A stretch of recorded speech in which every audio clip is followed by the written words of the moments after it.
Hey guys!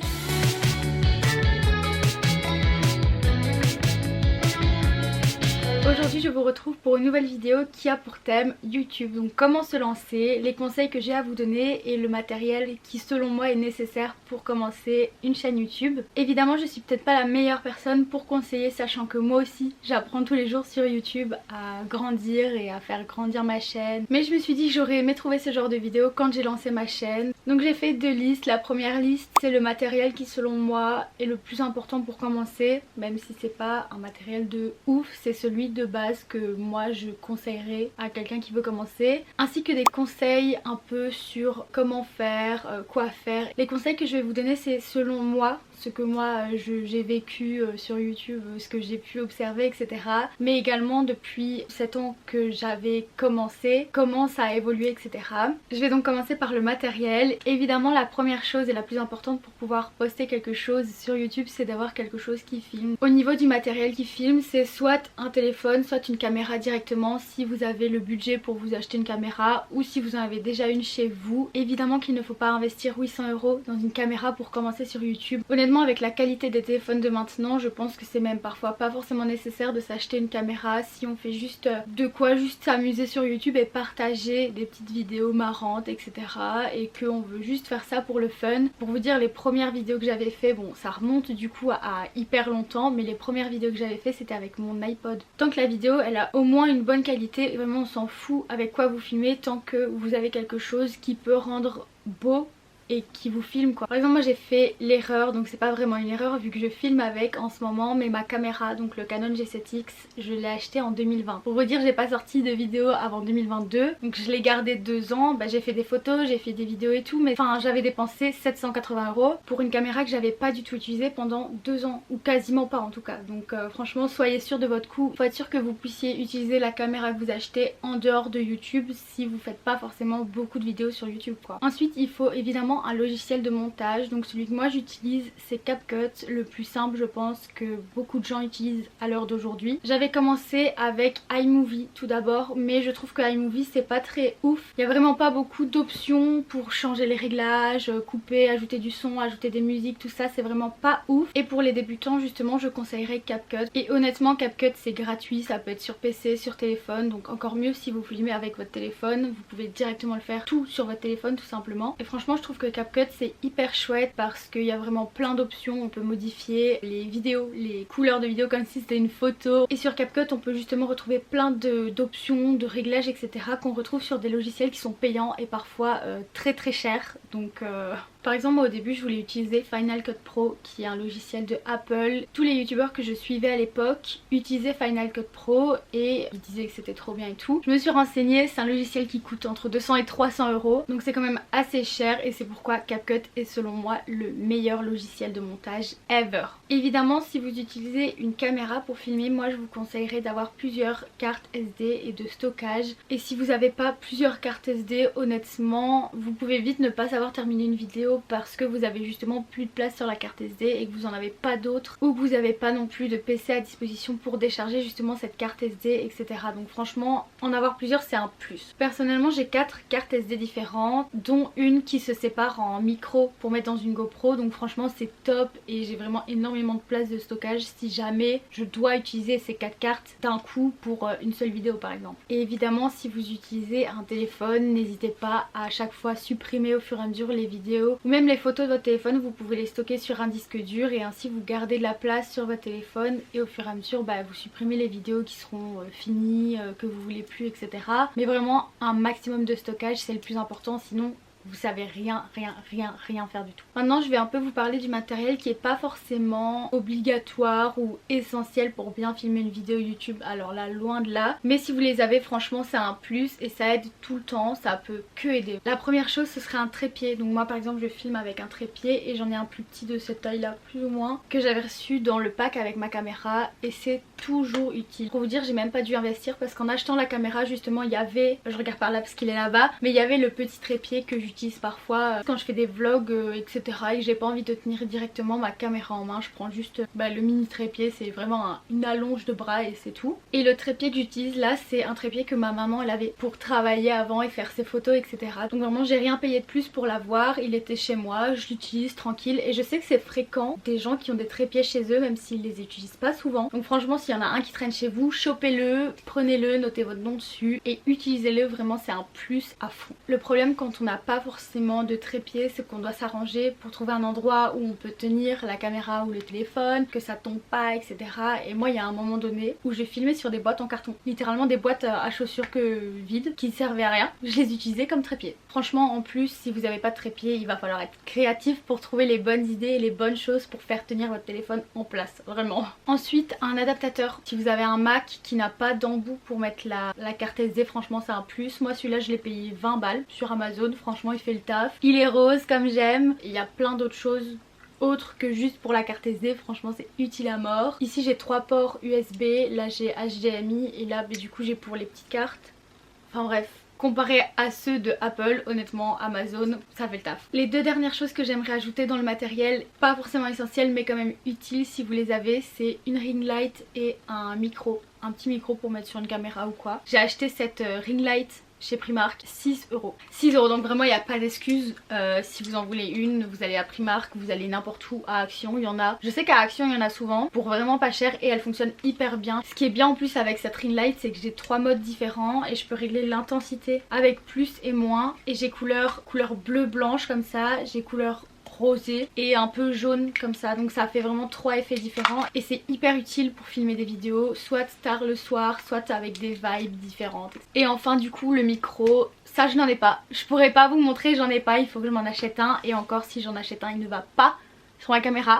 Du coup ça me sert à rien, ça me sert à rien d'en acheter un maintenant. Et honnêtement même là je pense que vous m'entendez très bien et j'ai pas de micro, donc c'est pour ça que selon moi c'est pas essentiel. Mais vraiment au fur et à mesure il faudra en acheter un parce que c'est vraiment utile à mort. Même quand vous marchez dans la rue, il suffit de mettre le micro et ça cache, par exemple s'il y a même un petit peu de vent, c'est pas forcément une tornade mais un petit peu de vent, le micro aide à cacher justement ce vent et ça donne un rendu beaucoup plus net et beaucoup plus beau au niveau du son. Mais encore une fois vous n'êtes pas obligé d'avoir une ring light et un micro et un trépied et chic et tchac pour bien commencer les vidéos. Vraiment le matériel indispensable c'est juste quelque chose qui filme, un logiciel de montage et du stockage. Et encore stockage, carte SD ou sur votre téléphone c'est la même. Pistolet sur la tempe. Maintenant on va passer aux conseils. Le premier conseil évidemment le plus récurrent que tout le monde va vous dire, tout le monde vous dira ça, c'est de ne pas avoir peur de se lancer. Ne pas avoir peur de se lancer, c'est tout simplement ne pas se focaliser sur le regard des autres. La première pensée qu'on a et la première chose qu'on va se dire quand on postera une vidéo sur YouTube, c'est qu'on va être jugé. Alors oui, clairement, il y aura toujours une personne pour vous juger, que ce soit en bien ou en mal, que ce soit des critiques positives ou négatives, il y aura vraiment toujours une personne pour vous dire quelque chose, mais on s'en fout. On s'en fout, littéralement, il n'y a pas mort d'homme, vous postez, vous faites ça pour vous. Je pense que c'est bien un truc que ça m'a appris, c'est que je me suis détachée du regard des gens, mais à un point les amis, je m'en fous mais totalement. Je sais très bien qu'il y a des gens en regardant mes vidéos qui vont rigoler, qui vont en discuter entre eux, qui vont se dire oh mais t'as vu ça, elle a dit ça ou elle a fait ça machin. On s'en fout vraiment, littéralement. Je pense que si on devait s'arrêter à ce que les autres pensent de nous ou ce qu'on pense qu'ils vont penser de nous, mais on vit plus en fait, on fait plus rien, donc vraiment on s'en fout totalement. S'il vous plaît, pitié, n'ayez pas peur de vous lancer à cause des autres. Le deuxième conseil que j'ai à vous donner, c'est de faire des vidéos qui vous plaisent, des choses qui vous inspirent, des choses qui vous ennuient pas. Je vais dire quand vous les filmez, quand vous les éditez sur le logiciel de montage et tout, vraiment, il faut que ce soit plaisant tout au long du processus. Vraiment il faut trouver quelque chose qui vous inspire. Est-ce que vous voulez faire passer un message? Est-ce que vous voulez juste faire des petits vlogs, des petits kiffs, partager ce que vous voulez sur YouTube? Trouvez vos inspirations, trouvez les messages que vous voulez faire passer et construisez autour de ça et puis ça va venir tout seul. Tant que c'est quelque chose que vous aimez faire, vraiment il y a pas de souci avec ça. Je trouve ça encore plus dommage quand les gens se forcent à faire quelque chose qu'ils n'ont pas envie de faire tout simplement. Je l'ai dit dans ma vidéo précédente, mais moi il y a des vidéos, elles sont passées à la trappe parce que je n'aimais plus au final ce que j'avais fait ou j'avais filmé pour dire d'avoir du contenu etc. Mais j'aimais pas au final et je me suis pas forcée à les poster, donc vraiment il faut que vous fassiez quelque chose que vous aimez et qui vous tient tout le temps. Vous avez envie de le faire quoi. Enfin vraiment faut vous dire je prends ma caméra, je prends mon téléphone, je filme et j'aime filmer, c'est chouette, je veux refaire etc. Évidemment le conseil qui suit, c'est de ne pas se forcer à poster sur les réseaux. Enfin vraiment c'est la continuité de ce que je viens de dire. Il faut que vous ne vous forciez pas pour continuer à aimer. C'est-à-dire que si vous faites trop de vidéos et que vous vous dites je veux faire ça, je veux faire ça, je veux faire ça, mais même si ça me plaît pas je dois les faire et je dois les poster. Donc il faut vraiment que vous postiez pour vous ce que vous voulez partager sur les réseaux ou non. Ensuite c'est un peu personnel, mais le fait que pour moi YouTube c'est un peu comme un journal vidéo, ça permet de beaucoup plus se lâcher, en tout cas personnellement.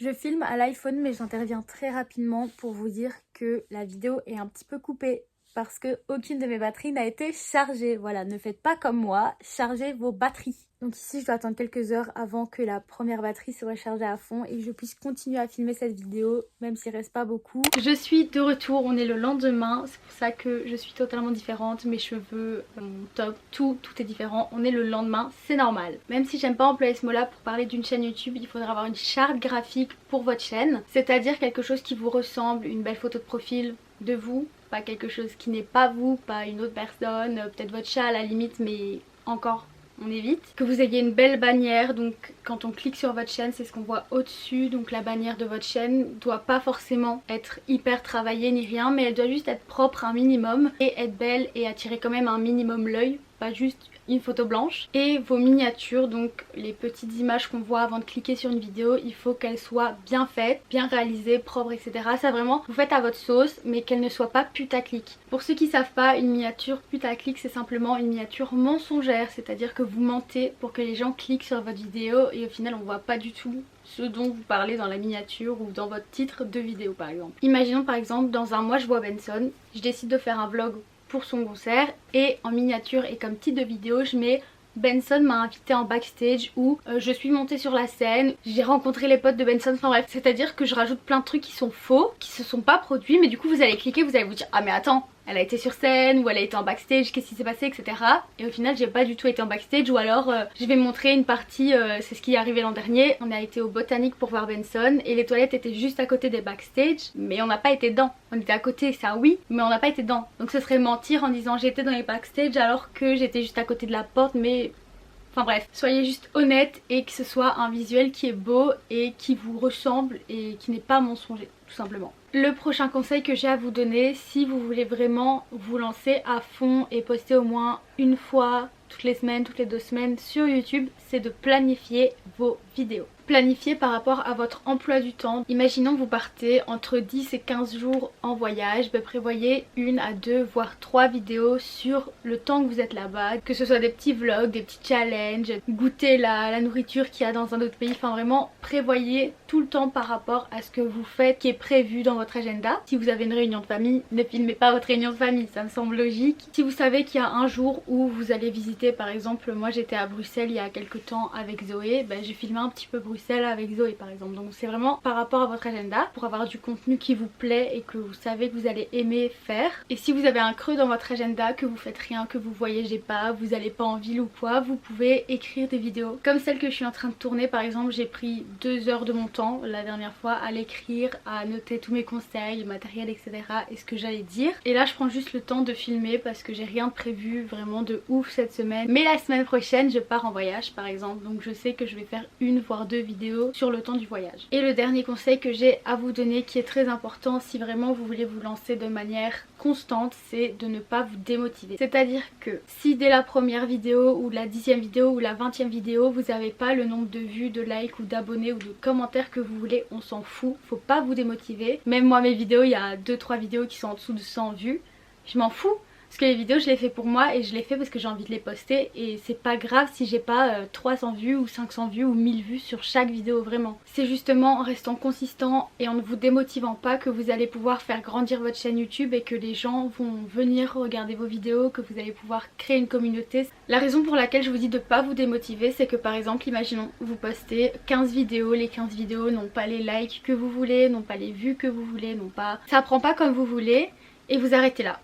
Imaginez, juste imaginez, la 16e, c'est celle qui vous aurait fait décoller. Je sais pas si c'était français mais on va se comprendre comme ça, je vais pas refaire ma phrase. Vraiment on sait jamais Ça se trouve cette vidéo là elle va faire 100 vues, je vais me dire purée chiant, j'ai passé des heures à l'écrire, à la tourner, à la monter. Et ma vidéo de la semaine prochaine sur mon voyage par exemple, ça se trouve elle va faire 1300 vues par exemple. C'est pour ça qu'il faut pas se démotiver, vraiment essayez de rester consistant tout le temps, faites ce que vous aimez et ça viendra. Il faut juste être patient et avoir la foi en fait.